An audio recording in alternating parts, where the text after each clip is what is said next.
You're now watching a Jazzalicious production. Viewers' discretion is advised.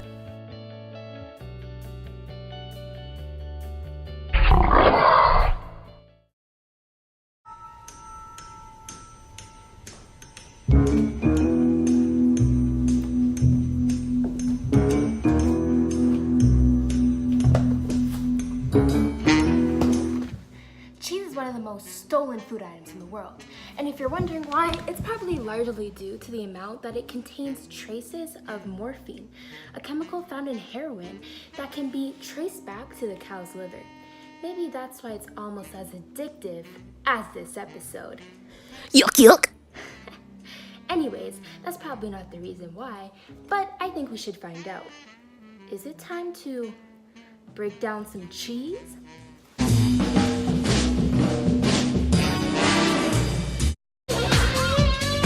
Science rules. Jazmine is science guy. Inertia is a property of matter. Jazz, jazz, jazz, jazz, jazz. At room temperature, milk naturally sours due to lactic acid, which is produced by the fermentation of lactose, creating fermented lactic acid bacteria. This accumulation of H+ ions lowers the pH and allows the protein casein, the thing that gives milk its characteristic white color, to separate into curds, which are large white clumps of proteins, and whey, the yellow liquid left behind. This fermentation allows us to use the curd as the first step in making many dairy products. It's utterly amazing.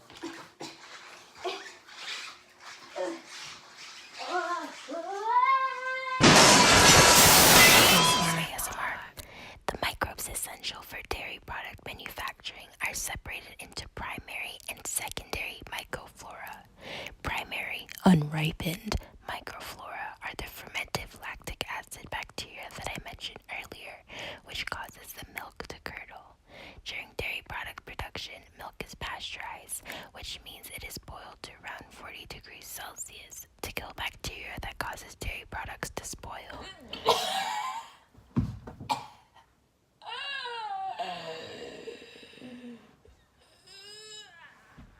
Primary microflora consists of certain kinds of bacteria, such as streptococcus, that are added to pasteurized milk and grown at 30 to 37 degrees, depending on the type of bacteria added.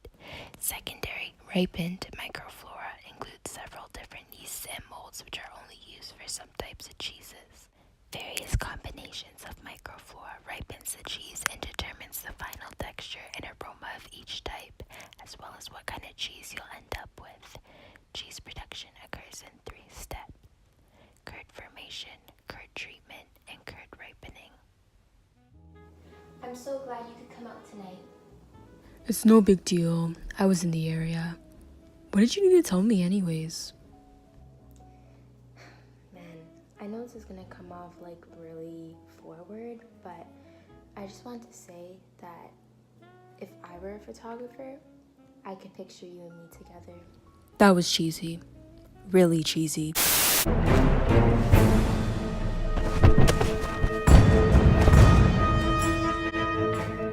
Hello. Thank you, Jazmine, for having me. It is me, your favorite biologist, chemist, and cheesemaker extraordinaire, Dr. Jazmine Webb. And today I'm going to teach you about how cheese is made. So the first step in the process is to get your milk. That could be cow, goat, or here in Australia, eels. Yes, I know. And that milk is going to be used to produce sweet or sour curd. So to make sour curd, you're going to take that fermented lactic acid bacteria that Jazmine told you earlier, and then you're going to use it to curdle the milk. Otherwise, if you're making sweet curd, you're going to add an enzyme called rennin instead of that fermented lactic bacteria, and you are going to add that to curdle the milk. And that gives it 2 very different flavors, so you want to watch out for which one you want to use. After you get that curd, what you're going to do is separate it from the whey to make an unripened cheese, such as cottage cheese. Or you could process it further to make ripened cheeses. And this is what that reaction looks like. Boy, you better pasteurize that And then milk. you're going to add your bacteria. So for me, I'm going to be making camembert cheese. In order to make camembert cheese, you need to have Streptococcus thermophilus bacteria. So here is my Streptococcus thermophilum, and I'm just going to sprinkle it all over my cheese. You're just going to mix it around so the lactic acid can begin to form. And from here, you could actually use this to make your unripened cheeses, such as cottage cheese, or we can process it further in the next step that I will tell you and make your ripened cheeses. And that is curd formation. So as you can see here, I have my curd and I also have my whey liquid. In that casein container, y'all actually have pear casein and whey in there. It's crazy. And by the way, pear casein is just a fancy word for curd.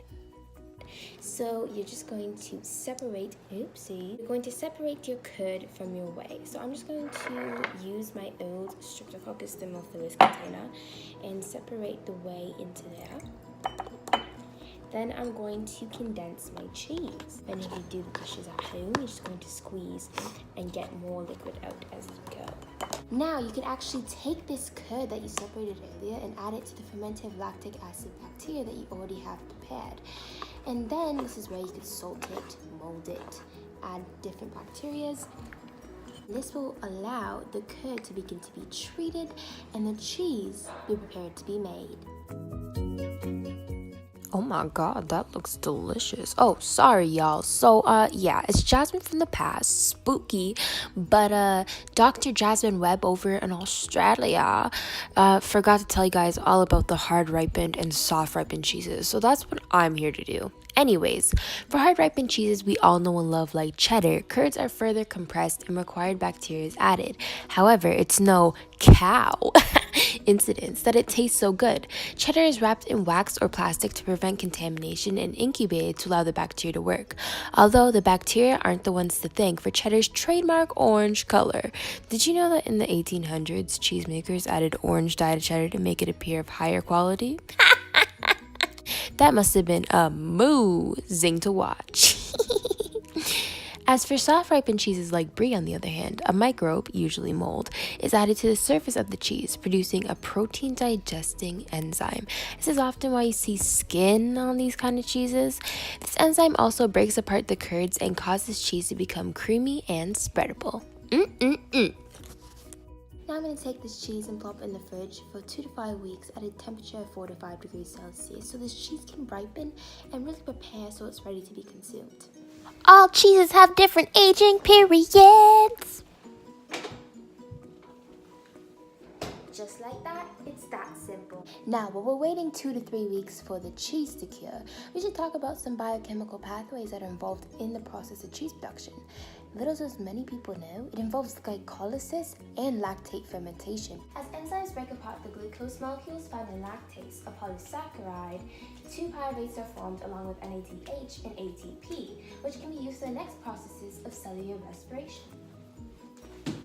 As for fermentation, the H plus in the NADH converts pyruvate back to lactate so it can begin to accumulate, and this produces the lactic acid that will be used in this process. And this is what it looks like, folks. Nothing more delicious than a nice slice of camembert. Let's give it a taste.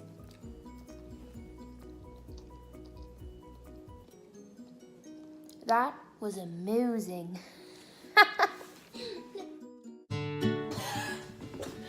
I really need to stop practicing holding my breath underwater. But now that I caught you here, why don't we talk about some of the risks involved in cheese production? Well, it's pretty simple.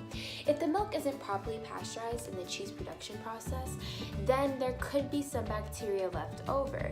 And also, those microbes can be pretty harmful to society. But don't worry, these risks are managed.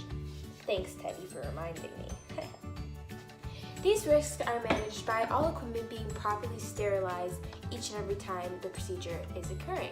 This is sterilized and done by using boiling water on the equipment and then using an antibacterial solution to make sure there's limited bacteria on what is used.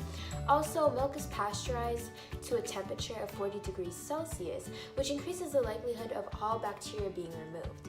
And finally, these microbes that are gotten rid of and those used in actually making dairy products have been found to be very useful in food preservation and production. So there's not much for us to worry about. On the other hand, it benefits us too.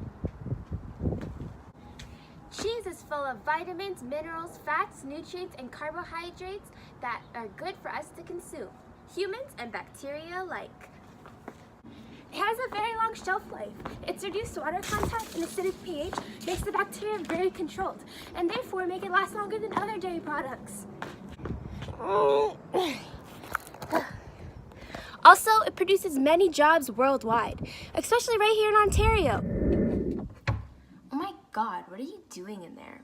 But anyways, I think I gave you enough of a debrief of cheese. Until next episode.